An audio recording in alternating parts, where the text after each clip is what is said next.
Bom dia, a gente está hoje aqui no Aeroporto Internacional Pinto Martins. É um dos maiores aeroportos aqui do Nordeste do Brasil, um dos maiores aeroportos do Brasil, aeroporto internacional, diversos voos para fora do país. E ele tem esse nome, Euclides Pinto Martins, o Aeroporto Internacional Pinto Martins, por conta de um aviador cearense. Pelo menos ele nasceu aqui no Ceará, né? Ele foi criado basicamente no Rio Grande do Norte, mas ele nasceu aqui no Ceará, na cidade de Camusim, o Euclides Pinto Martins. Você sabe quem foi? Euclides Pinto Martins. Aqui no primeiro andar do aeroporto, próximo aos elevadores, há um busto e há uma história muito resumida sobre o Pinto Martins. Mas nós estamos aqui em 2023 e esse ano, 2023, se comemora o centenário da viagem, né, que começou na verdade em 1922, terminou só em 1923, da viagem de Pinto Martins desde Nova York, de avião, né, foi a primeira viagem de Nova York até o Rio de Janeiro. Foram várias paradas, claro, no hidroavião chamado Sampaio Corrêa. Primeiro o Sampaio Corrêa 1, que acabou afundando lá no Caribe, e o Sampaio Corrêa 2, que ele acabou finalizando essa viagem. Uma viagem épica, né? Durou vários meses, começou em setembro de 1922 e acabou somente em fevereiro, no dia 8 de fevereiro de 1923, ou seja, há 100 anos. E eu tenho um documentário de mais ou menos uns 45, 50 minutos que eu vou colocar, vai ser o episódio do canal hoje, é bem interessante porque conta a história dele. Ele nasceu em Camusim, né, mas os pais dele logo se mudaram para o Rio Grande do Norte. Ele era de uma família abastada, os pais dele mandaram ele estudar nos Estados Unidos, ele foi estudar engenharia nos Estados Unidos, lá na Filadélfia. Ele acabou casando com uma americana, essa americana acabou falecendo, ele casou depois com outra americana, e ele foi uma das primeiras pessoas aqui no Brasil, né, junto com Monteiro Lobato e tal, a acreditar no petróleo, que no Brasil haveria petróleo e que o petróleo seria uma coisa importante, principalmente para o século passado. Então ele acabou morrendo muito cedo, com 32 anos de idade. Há pessoas que dizem que foi um suicídio, há pessoas que dizem que foi um assassinato e tal. O fato é que ele morreu lá no Rio de Janeiro e deixou esse legado dessa primeira viagem nesse hidroavião, Sampaio Corrêa 2. Sampaio Corrêa era o nome de um senador lá no Rio de Janeiro, e que teve até presente na chegada do Pinto Martins lá na Baía da Guanabara. E ele passou nessa viagem aqui pelo Ceará. Ia passar por Fortaleza também, acabou não passando pelo mau tempo, mas acabou passando em Camusim e passou também em Aracati, nessa viagem dele de 1922 até 1923. Então o episódio de hoje vai ser esse documentário e a gente vai aprender um pouco mais sobre quem foi Pinto Martins e por que o aeroporto de Fortaleza é batizado de Pinto Martins. Não confundir, entretanto, Pinto Martins com José Pinto Martins. Não era parente. José Pinto Martins era um português açoriano que no século XVIII, 1777, 78 e tal, ele foi um dos principais expoentes da indústria do charque aqui no Ceará. José Pinto Martins acabou abandonando o estado com a seca dos 3 secs, né, 1777, 78 e 79, em que houve uma grande perda do gado aqui cearense, e acabou mudando para o sul do país e fundou a cidade de Pelotas, dentre outras cidades lá no Rio Grande do Sul, e também levou essa indústria do charque para lá. Então José Pinto Martins é uma pessoa e Euclides Pinto Martins é outra pessoa. O aeroporto de Fortaleza é batizado por Euclides Pinto Martins e a gente vai entender o porquê desse nome nesse documentário. Valeu, vamos lá.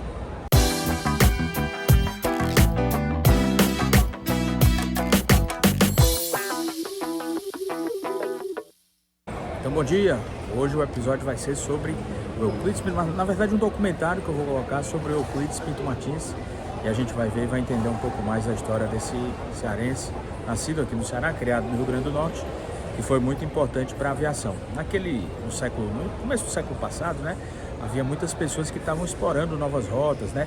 Houve os portugueses, o Cabral, o Sacadura Cabral, né, que acabou fazendo a rota Lisboa-Rio de Janeiro, atravessando o Atlântico Sul. E houve o Pinto Martins, que fez essa rota desde a América do Norte até a América do Sul, né, desde Nova York até o Rio de Janeiro. Então é um documentário de mais ou menos 45 minutos que a gente vai ver sobre a história do Euclides Pinto Martins. Vamos lá. Eu até esqueci de falar, houve uma polêmica nos últimos anos, porque o aeroporto foi concedido à iniciativa privada, né, a Fraport, a empresa alemã, e tiraram o nome Aeroporto Pinto Martins da fachada principal do aeroporto por algum tempo. Mas esse nome já voltou e já encontra-se novamente na fachada do aeroporto Pinto Martins, em homenagem a Euclides Pinto Martins, esse cearense de Camusim. Vamos lá. Aqui, ó, no primeiro andar, próximo à área de embarque internacional e nacional, tem o busto aqui, ó. Tem aqui, ó, o busto do Euclides Pinto Martins. Uma história bem resumida dele aqui. Então, a próxima vez que você for pegar um voo aqui em Fortaleza, você pode dar uma passada aqui e dar uma olhada no busto do Euclides Pinto Martins. No aeroporto aqui também tem muitas obras, ó, do Mino, que é um artista plástico cearense. Tem aqui, tem lá dentro na área de embarque. Então tem esse mural. São muito interessantes essas obras do Mino.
Década de 20, fim da Belle Époque. Começam os tempos modernos. Em Viena, o Dr. Sigmund Freud tira o sossego da humanidade, penetrando nos mistérios do subconsciente. Brecht, aos 22 anos, começa a lançar as bases do teatro social. Henry Ford começa a substituir o popular Ford Bigode pelo modelo A. Mussolini chega ao poder na Itália. E um desconhecido Adolf Hitler aparece no cenário político da Alemanha. É o começo dos chamados Anos Loucos, nos quais a diversão está acima de tudo e se torna o credo de todos. Depois de uma sangrenta revolução, os bolcheviques lutam para implantar o comunismo na Rússia.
Martins, que nasceu em Camusim, no Ceará. Desde cedo esse menino já olhava para o ar, com os olhos de um aventureiro que um dia ia voar.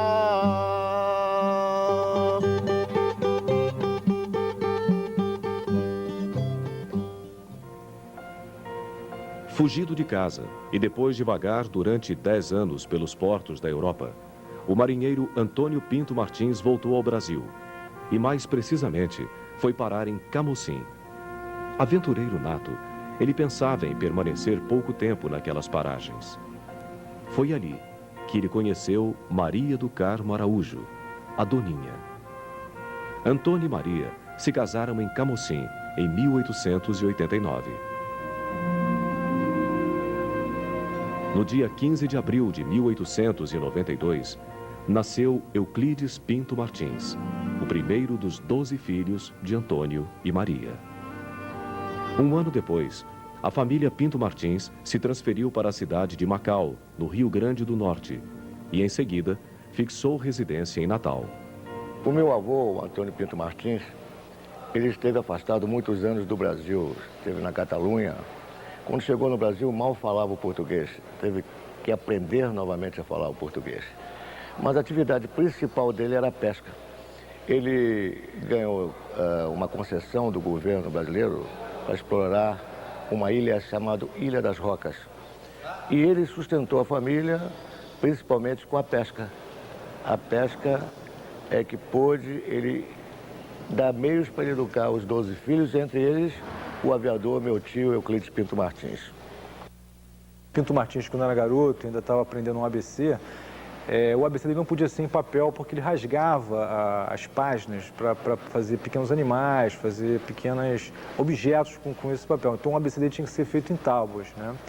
Então, quer dizer, o pai admirava muito o filho e já previa um futuro promissor para Pinto Martins. Quer dizer, o Pinto Martins era certamente um dos filhos prediletos de Antônio Pinto Martins. Quando ele entrou para a náutica, né, quando ele entrou com apenas 15 anos no navio Pará, pouco tempo depois ele sofreu um acidente na Carótida, né? Ele sofreu um acidente e o pai, preocupado com o filho, que ficou super decepcionado não poder nunca mais navegar, o mandou para os Estados Unidos, né? O mandou para Filadélfia para estudar engenharia mecânica.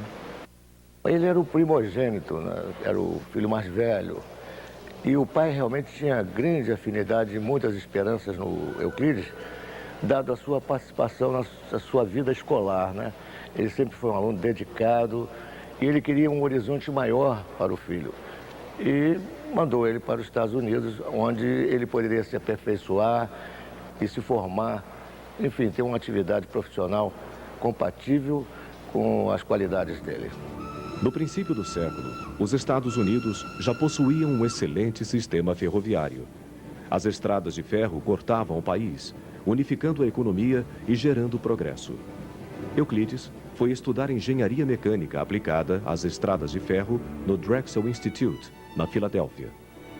Para pagar os estudos, Euclides trabalhou como operário numa fábrica de locomotivas. Quando se formou, foi nomeado inspetor de tração da empresa de estradas de ferro da Pensilvânia. A vida profissional de Euclides estava nos trilhos, mas seus olhos se voltavam para outros horizontes, para a aviação. Ficou apaixonado. Começou a estudar o funcionamento dos motores e a aerodinâmica dos aviões. Tanto quer voar que acaba tirando o brevet na Escola de Aviação Civil de Nova York. A vida de Pinto Martins antecipa a aviação. Ela é rápida como um supersônico. Aos 19 anos de idade, ele já está formado e casado com a americana Maria Gertrudes McMulland e é pai de uma menina chamada Ceres. E ele chegou em Natal já no começo de 1912. Aí foi trabalhar inicialmente na Estrada de Ferro Central do Rio Grande do Norte. Depois no Departamento Nacional de Obras Contas Secas. Chegou a cavar alguns poços artesianos na Paraíba e depois foi para Recife.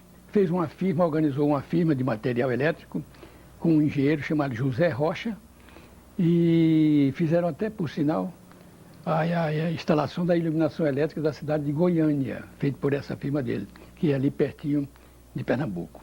Mas ocorre, a mulher falece, né, por uma doença tropical e ele, desgostoso, volta para os Estados Unidos.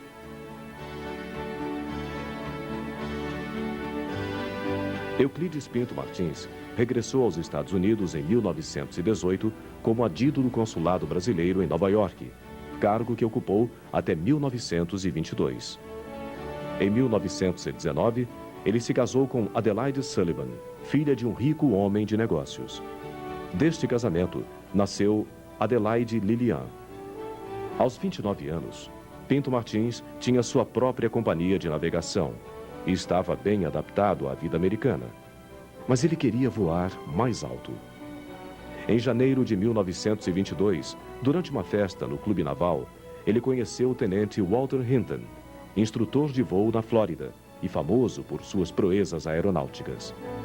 Brilhavam as luzes de Nova York quando Euclides e Walter Hinton selaram um acordo. Juntos, eles fariam o primeiro voo da grande metrópole onde se encontravam até o Rio de Janeiro. Dias depois, Hinton apresentou Euclides a 3 empresários americanos que se engajaram no projeto do voo: Frederick King, Bennett Tribken e Andrew Smith. O quartel-general da travessia aérea pioneira ficava na rua Broadway, número 111. Aqui se reuniam os responsáveis pelo projeto, que seria o voo do século, conforme muita gente já comentava em Nova York. What we do here at our museum is that we preserve the history of aviation, and history such as this, the flight between New York and Rio, is a very important part of aviation. These kind of early flights, history-making flights, are ones that have taken us from the simplest type of aircraft and put us onto the moon. Some of our inductees here in this museum were people who landed on the moon. So we start right from the balloon, from early flights, right up to flights that go to the moon, and it all began because there were people like Pinto Martins and Walter Hinton who were willing to sacrifice their lives to make a long flight, a 6-month flight to Rio de Janeiro. And we certainly are pleased to be able to participate in this history-making event. Voar em 1922 era, na verdade, perigoso e muito caro. Os aviões custavam enormes quantias, mas mesmo assim caíam com frequência, ferindo ou matando seus ocupantes. Aqui, as metas eram traçadas e os objetivos eram definidos. As tarefas foram divididas. King, antigo aviador, ficou encarregado de obter instrumentos de navegação. Tribken, também veterano da aviação, cuidou do combustível, víveres e material de emergência. Smith organizava as finanças e Hinton, por ser um piloto famoso, dava credibilidade a tudo e atraía as atenções da imprensa. Pinto Martins, o idealizador do voo, trabalhou duro para elaborar a rota aérea. Fez um trabalho tão preciso que durante décadas esta rota foi utilizada pela aviação comercial. Se não houvesse uma motivação também comercial, ele não teria conseguido nem financiar este voo. Na realidade, o que ele queria era ligar os Estados Unidos ao Brasil. Já havia tentado com um civil, amigo dele do Brasil, fazer uma linha de navegação dos Estados Unidos, uma linha de cabotagem dos Estados Unidos para o Brasil, sem resultado. Então ele conhecia os Estados Unidos, sabia o que era o Brasil.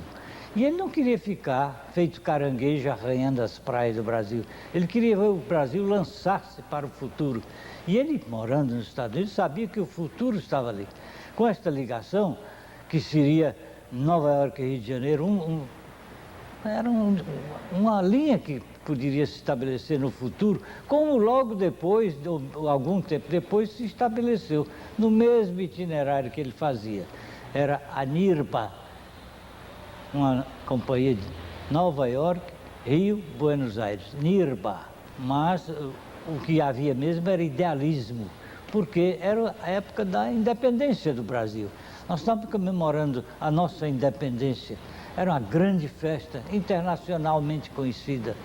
Vinham reis, vinham grandes governadores, vieram estes aviadores portugueses, chegaram ao Rio de Janeiro, e ele queria vir ao Rio de Janeiro, ele, o americano que o acompanhou, queria chegar ao Brasil para as festas do centenário da independência.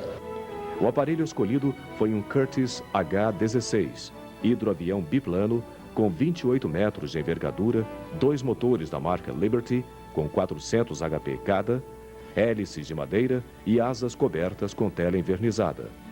No ar, pesava 8 toneladas. A aeronave se chamaria Sampaio Corrêa, em homenagem ao influente senador da República e presidente do Aeroclube do Brasil.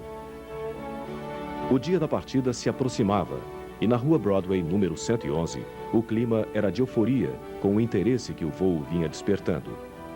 A fábrica de motores Liberty cedeu para a travessia John Edward Wilson, o melhor mecânico da empresa. O cinema se incorporou com o cinegrafista John Thomas Baltzell e mais 32 mil pés de filme virgem. E o apoio mais decisivo veio do New York World, jornal de grande circulação.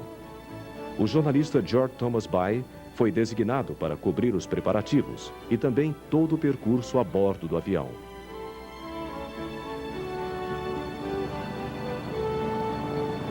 Depois de meses de preparativos e vários testes, o Sampaio Corrêa está quase pronto para alcançar os céus rumo ao Brasil. 14 horas. A doca de North River vai ficando apinhada de gente, com o olhar fixo no hidroavião. 15 horas. Os motores do Sampaio Corrêa começam a roncar. O aparelho ganha força, ganha velocidade e levanta voo. A multidão aplaude.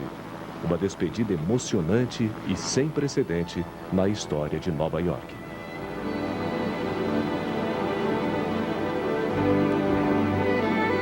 Castigados por fortes temporais, fomos obrigados a fazer aterrissagens forçadas em Nanten, West Palm Beach e agora Nassau. O vento forte é o nosso maior inimigo e nos tira da roçada. Às vezes me pergunto se não deveríamos ter adiado a partida para evitar a época dos ciclones.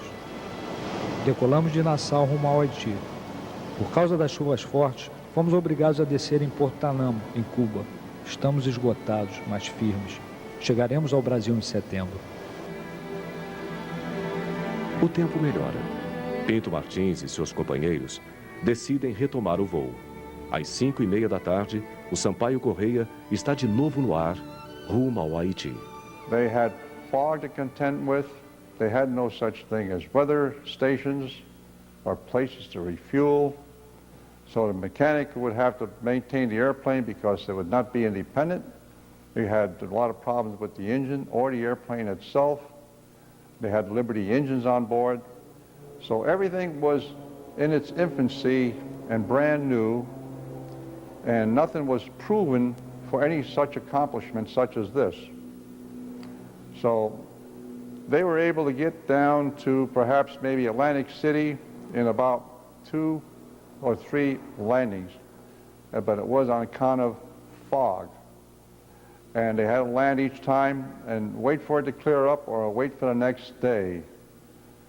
And when they finally did, it was refuel, and refueling was difficult because they had to find places to find gas stations that would be able to supply them with fuel. And the mechanic had to go through the aircraft continuously because it was always breaking down. There was nothing reliable on the aircraft at that time. And the only navigation equipment they had at that time was the compass. So you can imagine what they had to fly to get to Rio de Janeiro was the coastline and the compass. So the fog was always the big enemy, keeping them from getting down in time to experience the 100th anniversary. Então o avião saiu de Nova York, né, foi parando, quer dizer, em vários estados americanos ainda, né, e, quer dizer, teve que fazer uma aterrissagem forçada em Cuba, né. E, enfim, e não era para eles terem partido, estava chovendo muito, né, o Pinto Martins queria alcançar logo o Haiti, né, porque o objetivo era alcançar o Haiti, que seria a primeira parada depois de Cuba, mas, enfim, ele foi aconselhado a não decolar, né, naquele momento que estava chovendo e estava se aproximando o anoitecer. E a aviação na época era uma aviação feita por olho, né, era uma aviação de olhômetro, né, que chama, não era acima das nuvens, não existia radar. Então você tinha que ir pelas encostas olhando a encosta, senão você se perdia, né? E não podia ser à noite também, enfim, porque você tinha que ter luz do dia para poder iluminar a encosta. Então ele levantou voo, alçou voo de Cuba para alcançar o Haiti, só que começou a surgir uma neblina, um nevoeiro, eles se perderam, começou a escurecer, né? Eles não sabiam em que ponto eles exatamente estavam, e quando eles achavam que estavam já no ponto alto, né? Na verdade o avião estava próximo ao mar e uma onda os pegou, né? E eles, enfim, o avião caiu no mar e começou a entrar rapidamente, água dentro do Sampaio Corrêa.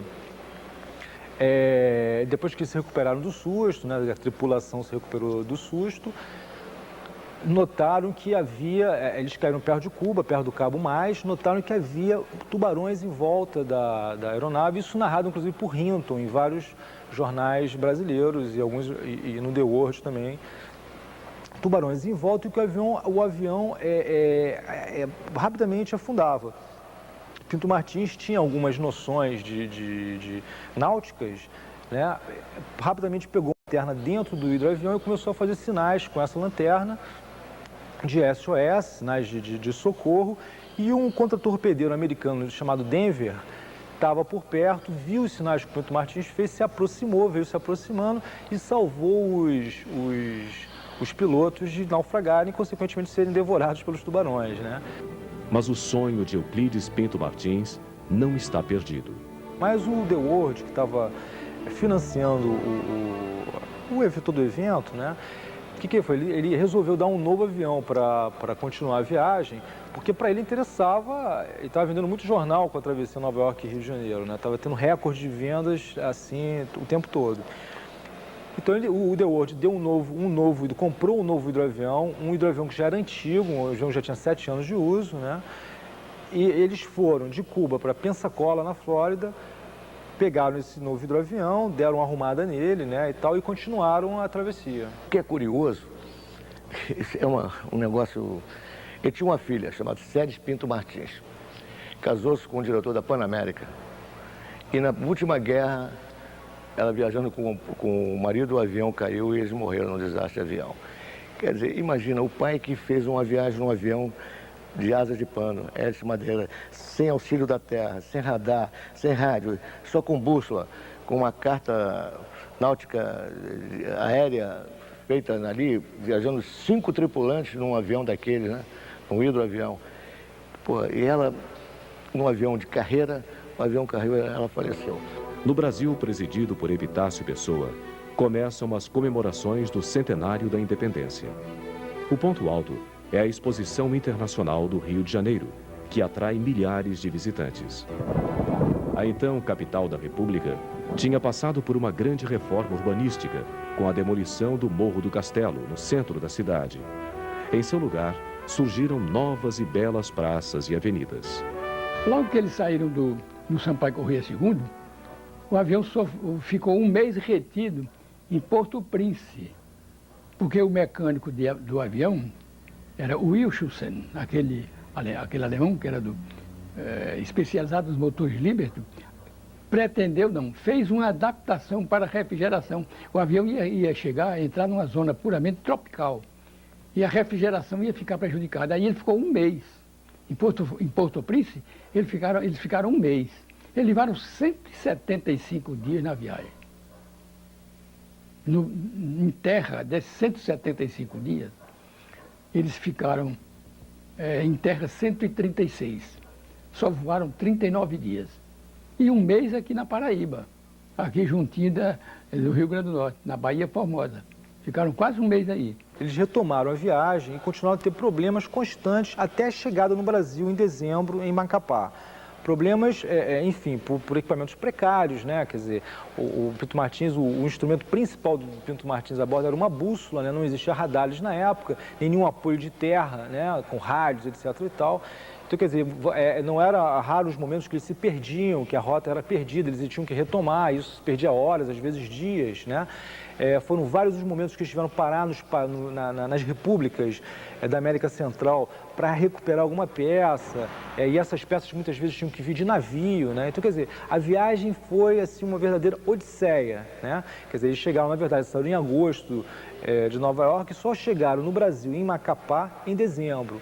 O Pinto Martins, na época, ele enfrentou o que nós enfrentamos hoje. Só que nós enfrentamos tufões, furacões, que é bem comum naquela área das Bahamas, sem a tecnologia que nós temos hoje, que são fotos, satélites, radares, toda essa tecnologia que está ao nosso alcance e que na época ele não tinha. Hoje em dia, eu diria para você que é muito fácil, porque antes mesmo da gente começar o voo a partir de Nova York ou a partir do Rio, nós já temos uma série de informações dessa nossa rota, sabendo exatamente onde vamos encontrar as adversidades meteorológicas, como furacões, que, como eu falei, é bastante comum naquela rota, e que naquela época não tinha, ele não tinha essas informações à disposição dele. O Sampaio Correia 2 decolou de Cayena, na Guiana Francesa, no dia 1º de dezembro de 1922, rumo à ilha de Maracá, no Amapá.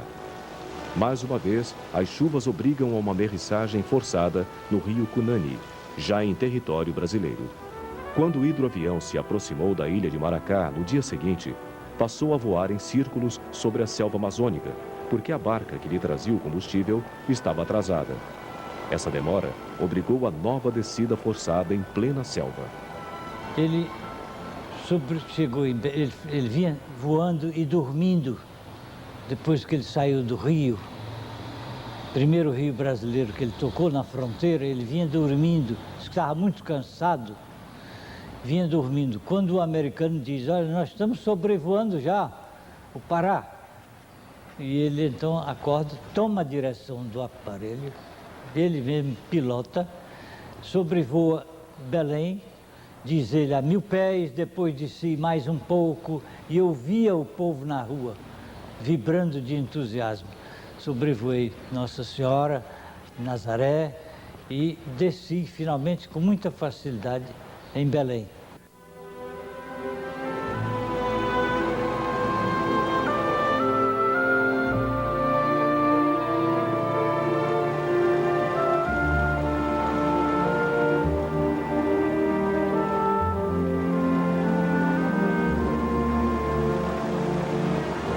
Quando avistei a Basílica de Nazaré, achei que devia prestar uma homenagem à santa. Mandei que parassem os motores e tornei a ligá-los pouco depois. Dei a volta por cima de Belém e aterrissei com facilidade no Guajará. Nunca me senti tão orgulhoso de ser brasileiro, como no momento em que desci em águas do meu país. Vejam a beleza da minha terra, a beleza do Ceará. Eu sabia que um dia ainda veria a minha terra do alto. Que espetáculo de mar! E as dunas, Camocim, o lugar onde nasci.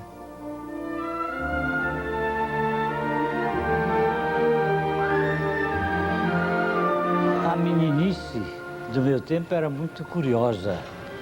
Estavam começando a surgir as grandes invenções. Rádio, cinema era muito primitivo. E quando se falou em avião, ele seria o primeiro a sobrevoar o Ceará. De forma que meu pai me chamou e disse, meu filho, vem por aí a maior novidade em matéria de saber e de futuro, que é um avião. Vem pilotado por um cearense e um norte-americano. E nós vamos ver este avião da maneira melhor possível. Pediu ao padre capelão da Igreja do Patrocínio permissão para subir a torre. E foi de lá, da torre da Igreja do Patrocínio, que eu vi o avião chegar. Deslizando calmamente, tranquilamente entre o meu observatório e a praia. Passou direto, não parou. Foi só o que lamentamos, mas aquela imagem nunca mais desapareceu. Um homem voando. Um aparelho que era dos primitivos, mas que tinha muito bela aparência. 2 asas, podia descer na água, enfim, deixou-nos encantados.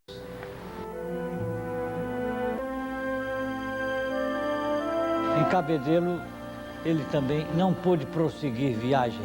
E disse que era possível que alguém insinuasse que ele não deveria mais continuar. Mas ele não desistiu. Ele voltou a Recife, mandou consertar novamente a peça que havia se quebrado. Voltou a Cabedelo, montou a peça, decolou, chegou a 1000 metros, a 1000 pés de altura. Mas o avião não pôde prosseguir para Recife. E ele desceu em Cabedelo e lá ficou.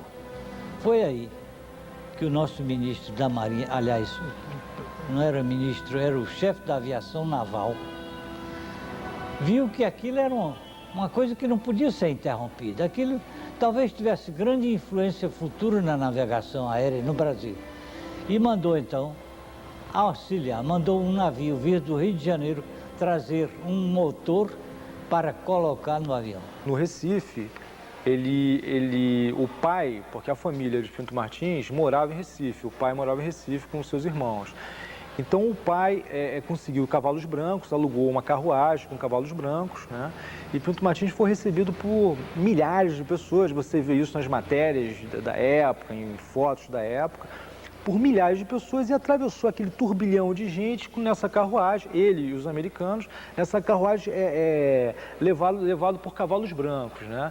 E teve várias recepções, o governador do estado o recebeu como um herói, enfim, como aconteceu em todos os estados brasileiros. Em Recife, ele teve uma recepção muito calorosa, porque o seu pai, Antônio Pinto Martins, estava presente e foi um grande organizador dessa festa. Depois de escalas em Maceió, Salvador, Porto Seguro, Vitória e Cabo Frio, o Sampaio Correia 2 avistou o Rio de Janeiro. Eram 11 horas e 32 minutos do dia 8 de fevereiro de 1923.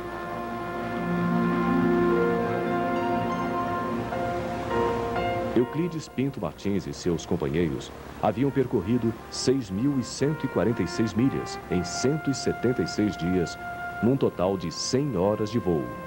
Uma façanha sem paralelo naquela época. O mais importante nesse ato de pioneirismo foi a perseverança. Após um acidente próximo a Cuba, que destruiu completamente a aeronave, a equipe não desanimou. Temos, pois, que devotar o nosso respeito e a nossa admiração ao grande feito do brasileiro Pinto Martins, o idealizador e o pioneiro da ligação aérea New York-Rio de Janeiro. Eu considero o Pinto Martins um verdadeiro herói, não só nordestino, como brasileiro. No tempo que voar era uma aventura arriscada, quase mortal, ele fez aquele raio tão difícil, penoso, com pouco dinheiro, com pouco financiamento, com os aviões com pequena capacidade de voo, precisando fazer grandes paradas. Ele foi realmente um herói, não apenas cearense, mas um herói nacional. Nós lá no Ceará temos o maior respeito e admiração por ele.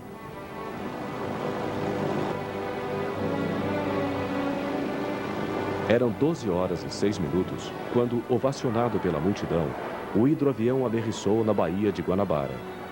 Deslizou suavemente entre as embarcações e parou. Uma lancha, trazendo o senador Sampaio Correia, conduziu os pilotos até o porto, onde eram aguardados pela comissão de recepção, presidida por Santos Dumont. A multidão arrebatou Pinto Martins e o levou para longe das homenagens oficiais, que ele mal pôde assistir. À 13h, a tripulação do Sampaio Correia 2 foi aclamada na Avenida Rio Branco por milhares de pessoas. O presidente Arthur Bernardes decretou ponto facultativo. Os bancos e o comércio fecharam. Pinto Martins e seus companheiros foram repousar no Hotel Glória. Euclides Pinto Martins tinha completado sua aventura na véspera do Carnaval de 1923. Ele foi transformado pelo povo em herói. O que vale a pena ressaltar é que hoje em dia, em qualquer viagem científica de exploração, de aventura, de descobrimento, sempre se leva um cinegrafista. Já virou mais ou menos parte do sistema que sempre se envia um cinegrafista para documentar as grandes aventuras e explorações científicas. Isso, é claro, serve a dois propósitos. O primeiro, no sentido de um documento da viagem, da exploração, e também no sentido de se tentar conseguir telespectadores para que possam ver o resultado dessas viagens. Porque, afinal de contas, se a coisa não é fotografada ou filmada, praticamente não existe.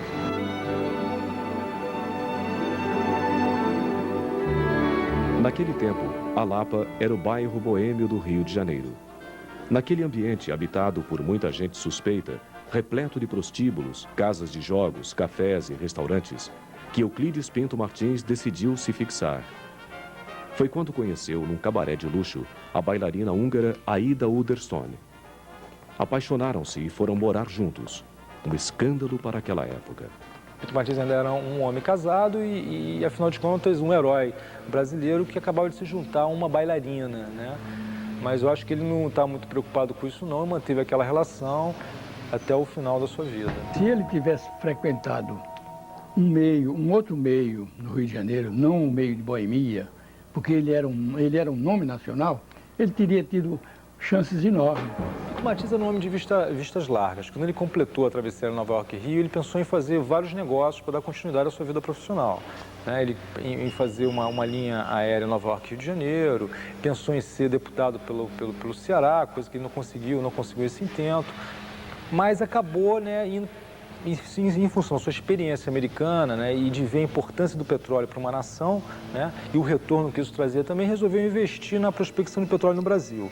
Para isso, comprou os direitos de prospecção da viúva Barr, da viúva do geólogo Barr, que foi morto em condições misteriosas no Riacho Doce, em Alagoas.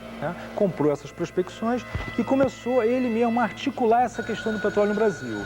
No dia 12 de abril de 1923, 3 dias antes de Euclides completar 32 anos de idade, ele recebe um telefonema de Walter Hinton, seu companheiro de aventura. O piloto americano diz que está de passagem pelo Rio de Janeiro rumo à Amazônia, onde vai fazer negócios. Eles marcam um encontro para aquela mesma noite no Palace Club.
E poucas horas depois do encontro no Palace Club, Euclides Pinto Martins estava morto, com um tiro na cabeça. Walter Hinton estava no Hotel Glória quando foi procurado pela imprensa. Ele afirmou que Euclides estava alegre e que a conversa entre eles tinha sido amistosa. E mais, que Euclides lhe disse que havia recebido a sua parte de 100 contos de réis do prêmio oferecido pelo Congresso. Depois da morte de Pinto Martins, houve um longo silêncio, rompido em 1951, quando foi lançado o selo comemorativo da primeira travessia aérea Nova York-Rio de Janeiro. No Rio de Janeiro, um beco na Lapa foi batizado com seu nome. No Ceará, no Aeroporto Internacional Pinto Martins, se encontra o santuário deste verdadeiro as do ar.